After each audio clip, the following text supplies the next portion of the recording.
Host of New York HR. I'm super excited about today's episode.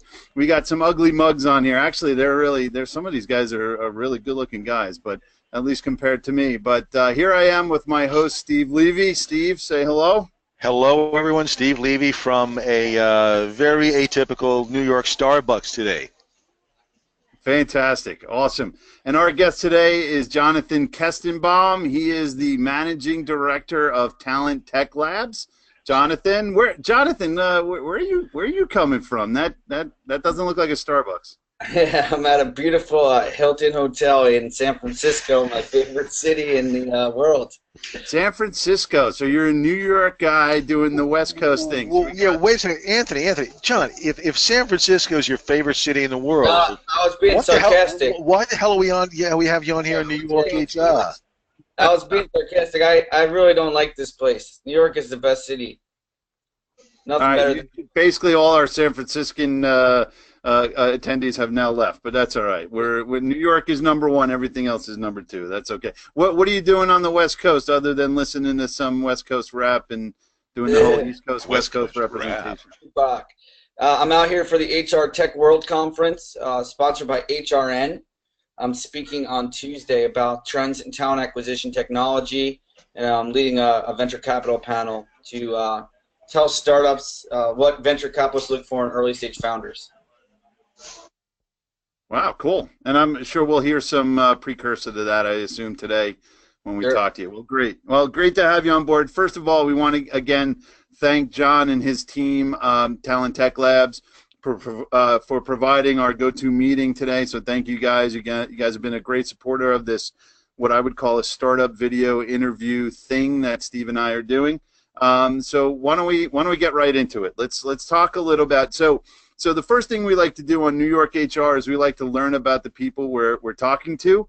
We'd like for you to learn about them, and not just I have a sense that if you know where someone comes from and you know where they want to go, you really get a good sense of who they are. So Jonathan, tell us about you. Where you told me a couple of things about your New York background, a couple of five fun facts. So you were born here, raised here. Tell me a little bit about that. How were your parents? Talk to us all about that stuff and how that led up into getting into the world of recruiting innovation. I'd love to hear your story. Yeah, I want to know how much their tormenting has formed you into the person you are today. That's to me, that's the important stuff. Yeah, so I grew up in a town called Great Neck. It's in Long Island, which is a suburb of New York City. Both my parents are attorneys, so you can imagine arguing with them what that was like growing up. And actually, my father is the local judge in town, and my mother became later in life a judge as well. So arguing was always difficult because I would never win or always win, right? So what's a typical argument at the Kestenbaum house? You're like mom, dad. I don't want a plain bagel today. I want an onion bagel. What's it like, John? I mean, both of them grew up in a world where getting a professional degree was important, and so that was what they really wanted for me. They didn't care if I was a lawyer necessarily. They really wanted me to be. I could be a doctor. I could be a lawyer. I could be an accountant. I could be a teacher. As long as I had a license. They believed a license was important to having a secure life. So that was what they encouraged me to do. And I think that led me to want to do the opposite, which was be an entrepreneur. I just saw how they structured their lives and how they really didn't take many risks, and all I wanted to do was take risks. Highly structured. Go ahead, Steve. Sorry. He's just a millennial. He's just a millennial from Great Neck. They all want to be entrepreneurs and have CEO on their business cards. I know these types. I grew up with these types, John. Remember, I grew up on the Five Towns, the opposite on the South Shore from you. Okay. Did you go to Great Neck South or Great Neck North High School? Where'd you go? Great Neck North. Of course. There you go. That explains everything. No, but so I was always starting businesses as a kid. During the winters, I was shoveling your driveways. during the summers I was cutting your grass, and if something went missing in my house, it was because I sold it. But no, you know, and at sleepaway camp, when all my friends would go to Hershey Park, for example, when all my friends would go on the rides, I was busy going to the store to buy the chocolate bars to resell for a significant markup on at camp. You know, that's how I was always thinking. So you're a shyster. Yeah. But it Well, really, first it of all, really hold on. Yeah. What's a shyster? You got to define. I'm going to call out New York word. What's a shyster? I know what a shyster is, but for our audience. I know what a shyster is. Shyster is somebody who's always working an angle. He's always trying to get the over on somebody. You know, so that's you. That's Johnny. Yeah, that's you, John. That's you. We're going to have a Yiddish in subsequent New York HRs. We're going to have Yiddish lessons. Exactly. Now, All right, so now you're selling Hershey bars to kids who have a ton of money. So you're an entrepreneur. You're building lemonade stands all over the place. You're doing that stuff. So now, what do you college comes and what do you do? Yeah, I go to college. I actually get into a 6-year law program. My parents were very happy about that one. And you know, where do you go to school, John? I went to Syracuse University. Orange Man, nice. Home of the zone defense. Love it. Yes. And by the way, Steve, zone defense is a basketball term. Yeah, if you want to go sports with me, pork chops, anytime. Anytime you want to go into court, we'll see what happens. I mean, the two guys are up top, and there are three. Never mind. Go ahead, John. Good. No, so when I got to Syracuse, of course, I still had that entrepreneurial energy. I still wanted to start something, and I actually was in the library one day studying, and I had a graduate of Harvard come, you know, who lived in the Syracuse area, come into my little study pod and give me a piece of paper that said SyracuseTutoring.com. And I said, you know, what do you do? You know, what are you trying to do? He said, I just moved here. I just graduated. I just moved here back home, and I'm looking to pick up some tutoring hours. So I said, I'll tell you what, I can get you students to come work with you, but, you know, I want to make a vig from the transaction here. So I'll pay you. Hold on. What we're going to pause. New York term, vig. Make a vig. Make a vig, John. I don't know if anybody in San Francisco knows these things. Make a vig. What's a vig? A piece. I wanted a piece of the action, so I said. So I told him that, you know, I would introduce him to people, and I would pay him about $15, and I'd bill him out for about 20. So I was really a middleman, and really, the aha moment for me here was I no longer had to be selling stuff to my friends. I could actually have them all come and work for me, right? Huh. So what I did was I started to actually hire tutors, and some of those tutors were my friends, and I was able to make them some money, and I was also able to myself grow a nice little business at Syracuse. At the time, I had about 20 tutors working for me. Wow. And really, our pitch was. I mean, John, did you pay the payroll tax on that one? Does the IRS know about these things? Question. We're recording right now. Don't answer that. As a kid, I always had to call my father to form a corporation. I always had to call my father to form an operating agreement. You know, so and he was always dealing with introduced me to his accountant to deal with my taxes. I probably have 15 corporations I formed. Okay, so Willie Cheatham and Betty Won't LLC, something like that. Exactly. Yeah. Okay, good. Gotcha. So I actually it was called I'm Just Lazy. That was the name of the corporation I started for that company. Just Lazy? Because I was just assuming that all students that wanted tutoring were lazy. So that was the name of the corporation. So yes, we did pay payroll tax. But one of the things I think, growing up, I always had to call my father for legal advice. So I started to like the fact that I was going to become a lawyer because I didn't have to rely on him anymore for every time that I needed to start something. And really everything works around the law, so the education was starting to excite me. And so I had about 20 tutors. I was about to graduate to go to law school, and I did. I actually, rather than going to Syracuse University, I decided to go to Hofstra on Long Island because I figured I could be closer to New York City. It would be lonely up in Syracuse. And and it happened to be where both my parents went to law school. And I started law school, and I still kept getting tutoring requests. So I said, I can't just leave this there. I need to make some money if I can. So I actually decided to bring the tutoring company online so that I could do it on other college campuses. And so I actually partnered with a guy who was a client of my father's who built technology for a living, and I pitched him the idea, and he loved it, and he joined forces with me, and we distributed equity, and we actually built what we ended up calling a reverse auction platform. So a student would go on to, the name of the company at the time was doesthatmakesense.com, was to doesthatmakesense.com. They'd ask for help in a particular subject area, and then all of my tutors would bid against each other, so the student would get help at the cheapest price. Got it. So you're taking all this entrepreneurial experience, you're taking contacts within your father's network, and so how is this leading to where you are today? So how, what have you learned there that you're bringing to Talent Techlabs, like, and why? It sounds like you're going from learning. You were in law, like now you're in the recruiting innovation space. Like, how did that happen?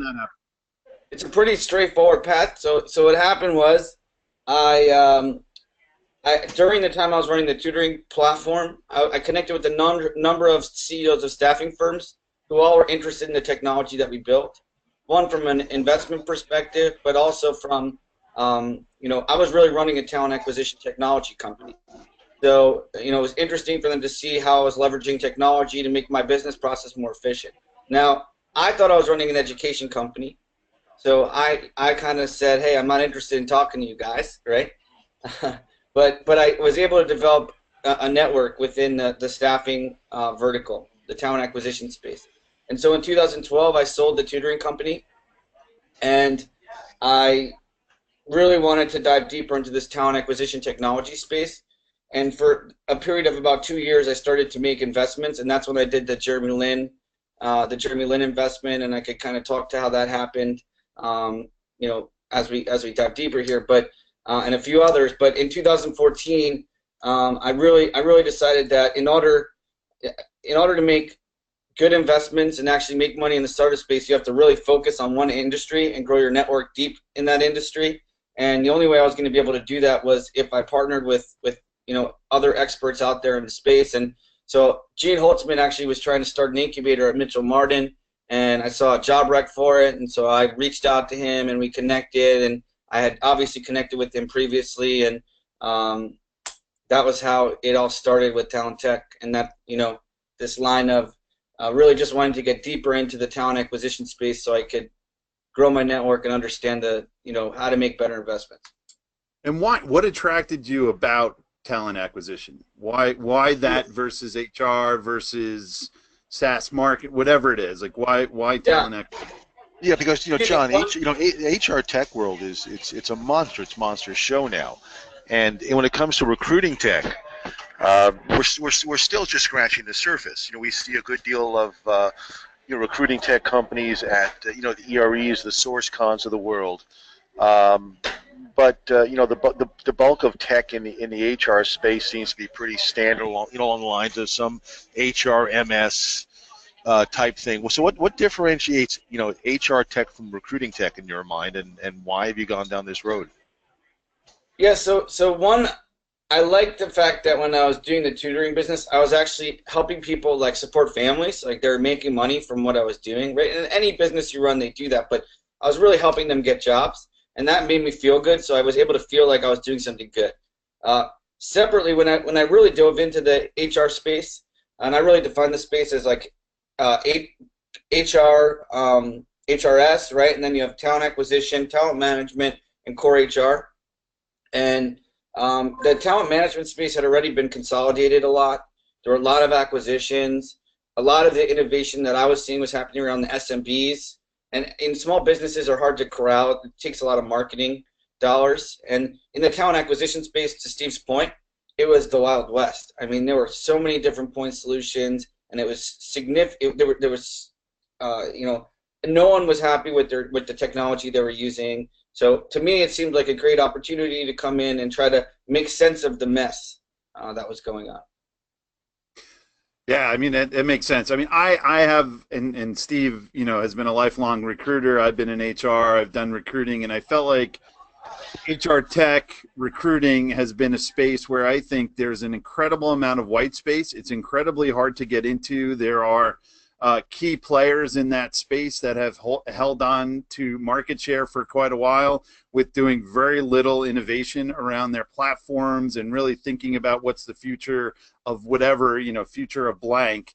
In fact, I think we've some of these plays have gone backwards, right? And all you hear from recruiters, they just don't love the technology that's out there. They don't love it at all. Now, I don't think we'll ever live in a world where enterprise software will be absolutely loved, but we can get incrementally better, and we can get better to the point where we become more consumer-like products and experiences. And that area has been completely ignored, and we're starting to see some things, and obviously with what you guys are doing at Talent Techlabs, I'm sure we'll talk a little bit more about that. But I absolutely agree with you, Steve. What are your thoughts there? I mean, you've been a lifelong recruiter. It's like in every time I present, I invariably ask the question, how many of you in the past month have wanted to kill a hiring manager? Everybody raises their hands, and which all leads to a secondary question. It's how many of you really enjoy your recruiting technology? And there's just a room full of snickers. People will, they'll profess their love and adoration for certain applicant tracking systems, for example, but these people will flee that, that system like rats off of a sinking ship for the next best and brightest thing. So, I'm back to you, John. Then, given now the TTL and the ecosystem. Now, mind you, I have a slight in here. I'm one of the TTL quote mentors, which means I tell jokes when I go there twice a week. Pretty much. But how has pretty much exactly pork chops. So how has the how have you seen in the last 18 months? Anything longer than that is just stupid. In the last 18 months, how have you seen recruiting technology move around its space, and say over the next 18 months, where do you see it going? Well, so I'm going to take I agree with you, the 18 months is what's important, but I want to take just a step back to give context to why we've seen the growth over the last 18 months. So 5 years ago, 6 years ago, when I would look at decks, they would all say big data, big data, big data, big data. That was the buzzword, right? And today, all we see is AI, AI, AI. And really, the big message here is today the big data is now being collected by these systems, and now people are trying to leverage some artificial intelligence on top of them, right? But so what all that means is, first and foremost, over the course of the last 2 years, I've seen the sourcing space develop rapidly. So 4 years ago, you'd have to build a team out in India to go find email addresses, and you'd have to, there was a whole system there to sourcing candidates. It's changed completely. Now you have companies like Hiring Solve, HireTool, Amazing Hiring, Intello. There's tons of them. There's so many of them now. You're right. There's so many.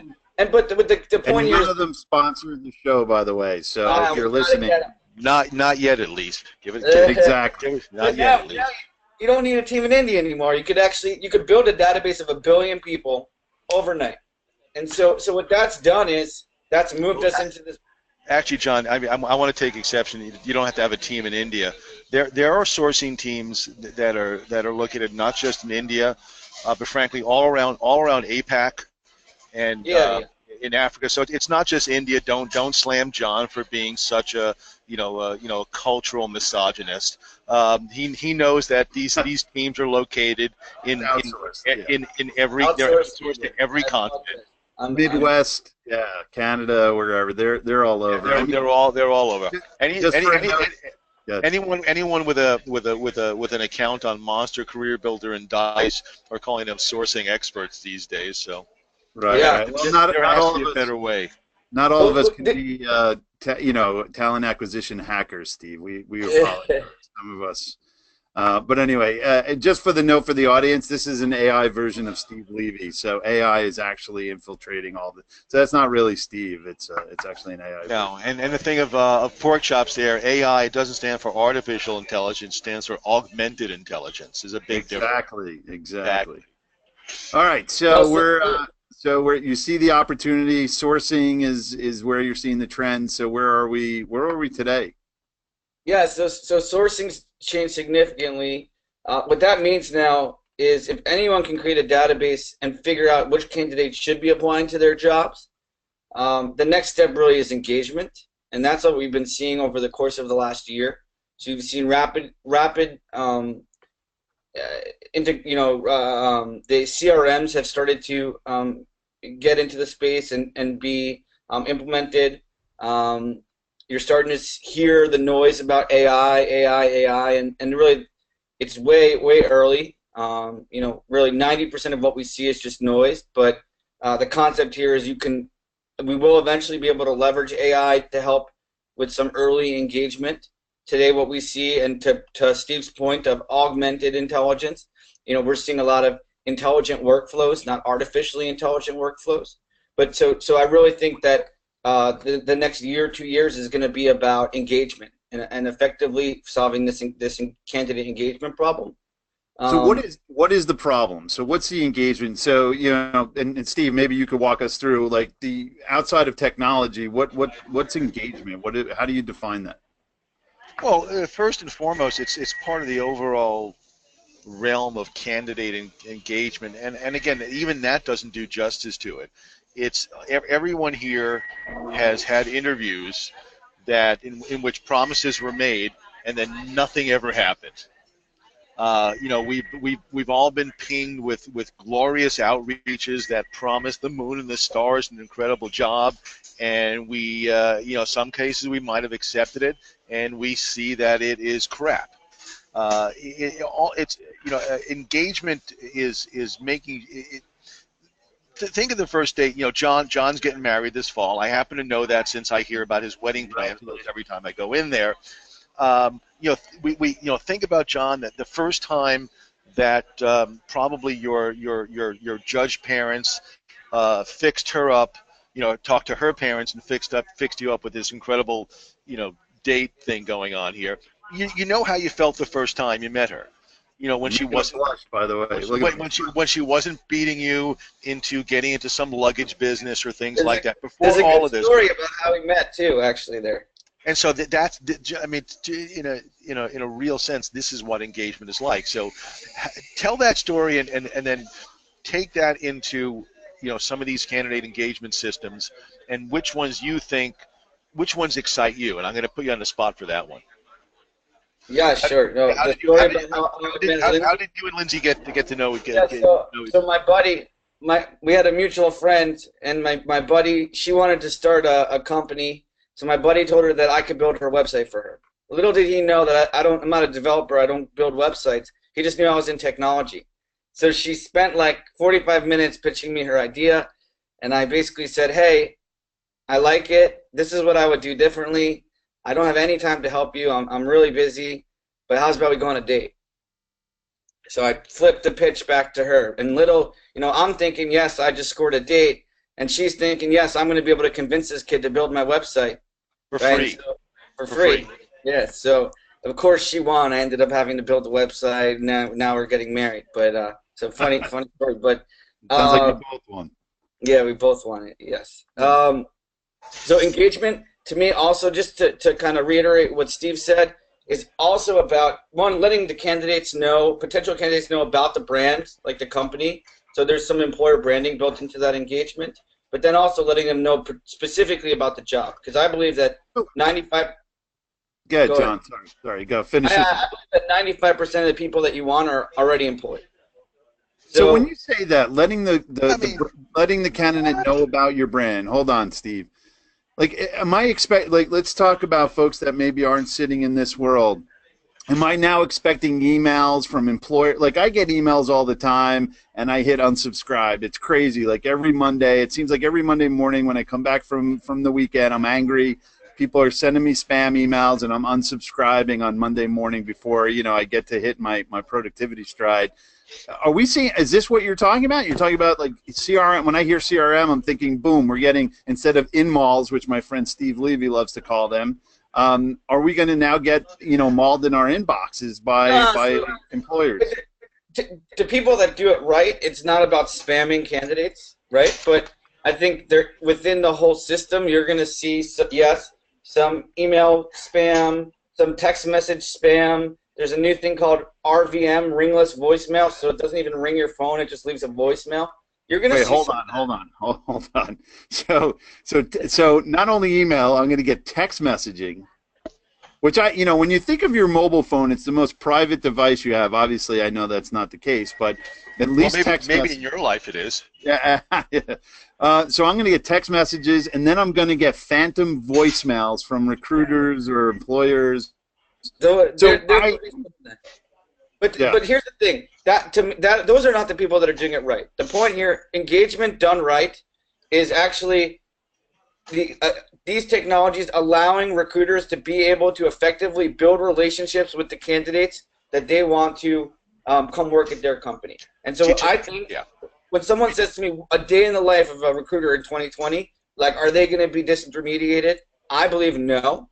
I believe they're actually their jobs are going to change. They're going to go from the hunters trying to find people to the hunted, because their role is going to be all about engaging and forming relationships, building relationships with highly qualified talent, and they'll own the relationships with the employers to be able to match them effectively. But that's already taking place in certain pockets. When we get to the look, I think one of the things where HR differs from recruiting in understanding talent acquisition and talent acquisition. I don't give a rat's ass what you call it recruiting. It's the metrics that they use to define what is good and bad recruiting. Historically, HR looks at one of the primary metrics as being cost per hire, and that's it. I look at things like how many times somebody responds back from that initial outreach saying, "This is the best blank I ever received from a recruiter. Thank you." That's that more human approach. They're engaging in a more human way. So how do some of these, the RVMs and text messages, how do they ensure that we are actually being more human in our outreach, or does the technology portfolio that you see currently, and perhaps being the ones that are being pitched to, do they even care about that, or are they saying otherwise? Does being human really matter from a recruiting tech standpoint? So I think there are people that believe both sides of it. We're starting to see some automated. The second you apply for a job, you get a call from a bot that will interview you, and so I think we just actually invested in a company called Java Talks that does that. I believe that while you might not enjoy talking to a bot, first of all, it doesn't mean you're going to only talk to a bot throughout the whole process. Second of all, it actually probably will save you time in the scheme of things at validating whether you're a good fit for the role. But most importantly, you're getting instant feedback. Before you used to apply and go into a black hole. Now they're at least able to service you leveraging some technology. So, what's the name of that company? Java Talks. Java Talks. You got it. Yeah. Got it. Like Jabba the Hutt, Tony. Jabba the Hutt. Got it. Bad reference for branding, but so here's what's I'm gonna put on my predictions here. I'm gonna put on my prediction hat. So with all this. There, you look like a sorcerer. You know what? 9 times out of 10, I'm right. So here's my prediction. Tony's prediction hat. Wait a second. No, put that hat on. The glare from the Starbucks lights are. There you go. This is Tony's prediction hat. So jealous. Prediction hat.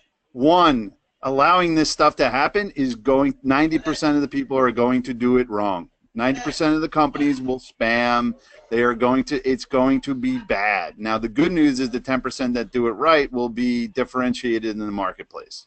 So you have to take these things. So you guys are investing, you're making connections at Talent Tech Labs with these startups. And for those who don't know Talent Tech Labs, maybe just a little brief, because we got about 15 minutes. We had a couple of things to catch up on. But tell us a little bit about Talent Tech Labs. But how are you guys advising, these larger companies, these talent acquisition leaders in these companies to work with these kind of technologies? And are you providing them the strategy that I just talked about, which is, listen, even though this technology will allow you to do X, Y, and Z, that may not be the best way to proceed. Are you guys providing that kind of strategy? So tell us a little bit about Talent Tech Labs, and then the question. Yeah, so we started out as this incubator. Today we've raised money from outside of Mitchell Martin, which was the founding partner, Gene Holtzman. We've raised money from Allegis Group and Mercer. And so today we call ourselves an innovation lab, focused on talent acquisition technology, and we have a series of programs for different members of the talent acquisition community. So first we have an incubator for the early stage companies, and for that we take equity in exchange for a series of services, which include introductions to heads of talent, introductions to investors, market intelligence, office space, etc.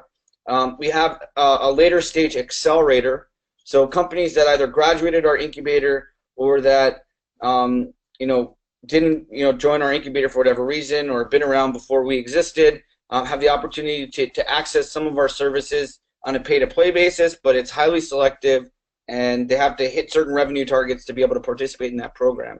So we're just launching that now. And then the last program, which we're in the process of building out as well, is an advisory service. So we've realized that a lot of the heads of talent and CEOs of staffing firms don't really know how to leverage these technologies, and so to the extent that we're able to, we advise them on what others are doing, best-in-class solutions. We create education and collaboration forums where they can collaborate with each other, and where we can educate them on up-and-coming new technologies that they should be implementing. And that is a new program we're calling the Innovation Forum, which is a year-long membership to Talent Tech Labs. So if I think about the equation on the entrepreneur side, you have the incubator. You're sort of a la Ehrlich Bachman, Silicon Valley. No, bad example. The closest TTL has to Ehrlich Bachman. Steve Levy. No. It might be. Quite frankly, it's probably more Brian. Brian might be closest to. This is Brian Deladonna. But I kid. Much different than Ehrlich Bachman. I just want to. I'm not the only. We have a team at Talent Tech Labs. I'm one of the. I'm the managing director of Talent Tech Labs. We have an unbelievable team that helps support us attacking our mission. Steve just mentioned Brian. We have Mike Smith. We have Ryan Hall. I have a team of interns at all times. So I know I'm the one interviewing here, and I am generally more of the face of it, but we have a whole team that behind the scenes that are allowing us to execute. All right, that's nice. You read the latest leadership book. We get it. Everyone, it's a team. It's not me. But the thing is, Tony, John's the one who's in that little room off their new office with the couch in it. The three windows. Yeah. That's where John. That's where John takes his naps when he needs to feel better about himself.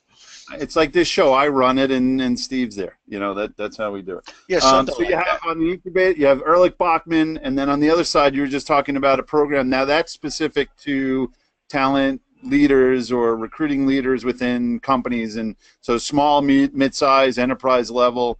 What is that? So if I'm running recruiting for my former employee Razorfish, and I want to get involved in this, how do I get involved, and what do I get? And but most importantly, we'll get down like New York, right? How much does it cost to be involved in this? So it's $40,000 a year. Steve is talking to his agent. Yeah. Let's listen in. All right, now he put himself on mute. Go ahead. It's $40,000 a year. Of course, I put myself on mute. You get access to events, exclusive events where we feature, interesting technologies, some advisory hours, so we'll help you understand and unpack the technologies that we're sharing with you. We also share exclusive reports. Access. Actually, we do an ops forum. I can't say the word operationalization forum. No one can. Yeah, so an ops forum where you could bring actually It's your parents' fault. Yeah, you could bring the people who actually are going to be operationalizing the technology within your organization to the forum, and we could teach them how best-in-class strategies to actually make that happen. So, it sounds interesting. I mean, I know, in large enterprise companies, to work with startups, always very difficult from a legal perspective, always difficult because some of the startups don't scale. So this sounds like a nice bridge between those two things, but also you're talking to other folks. You're talking to other leaders that are having same problems. I think in HR, what I've seen in recruiting, people don't like to admit when they don't know something. I'm happy to do that because there's a lot of stuff I don't know.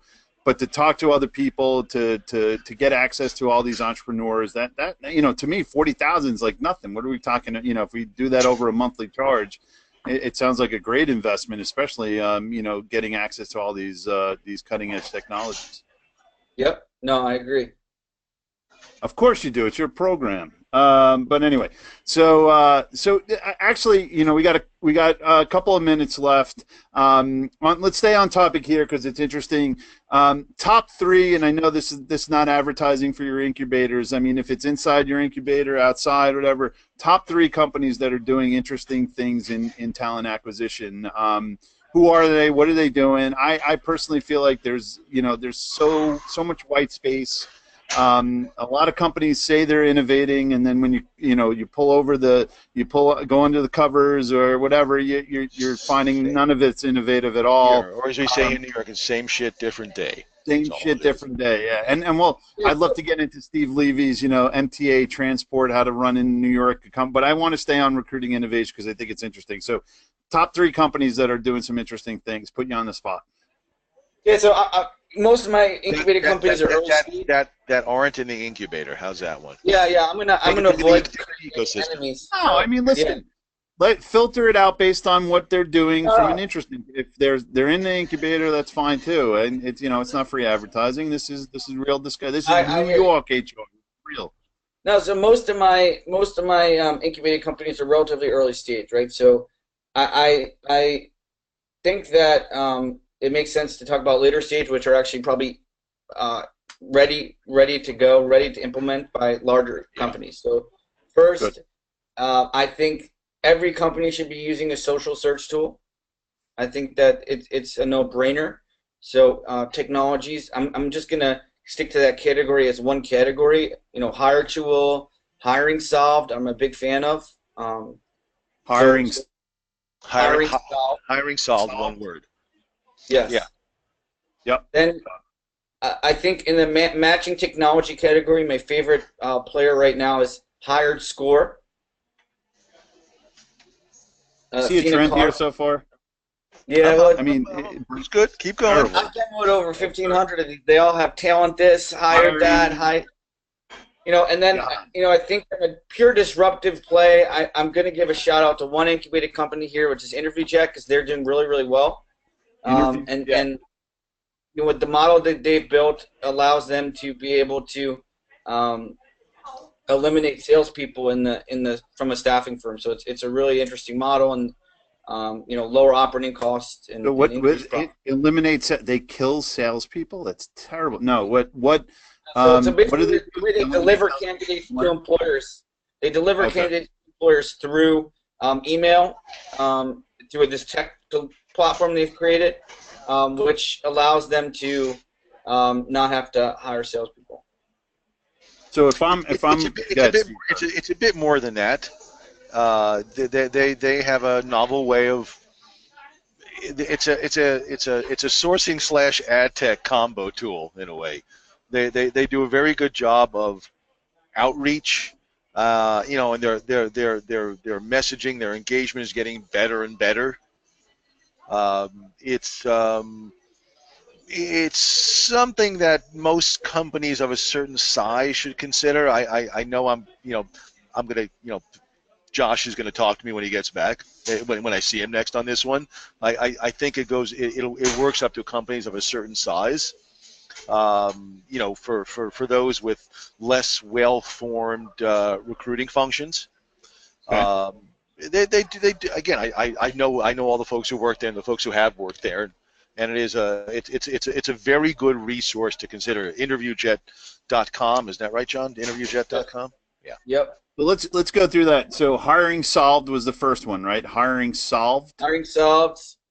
Okay. Hired And what do they score, do exactly? and InterviewJet. Hiring solved is a social search tool. So they have they've scanned the web and aggregated all the publicly available information and created profiles of people. So you can look Got up it. And Anthony so how does that? Onesto. Good. Sorry, you were getting to the I answer can look before up the question. Anthony Onesto, and any publicly available information that's out there on the web about you, they've corralled into one profile about you. Please don't. Except for the pictures, Tony. I got those.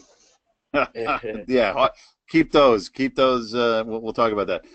Next one was hired scored. Yeah, hired score.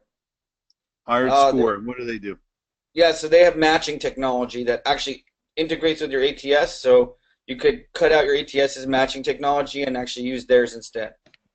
Got it. And typically ATS matching has been less than anything. And then InterviewJet. Cool. All right, great. No, that's helpful. Hire one more. Hire tool. That's Hire tool. HIRTUAL. Hire tool. What do they do? I'll leave it up to you, John. I have a vested interest.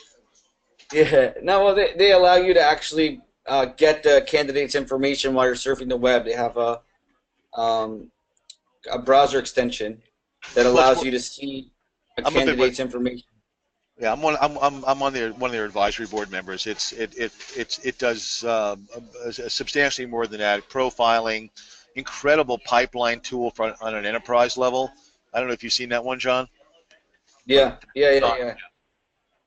So when you say pipeline tool, so I may not be reaching out to these people, but I'm building, because a lot of large companies, it's like, okay, we need a new VP of marketing, go out and find folks. Let's not reach out. Let's build a list of people.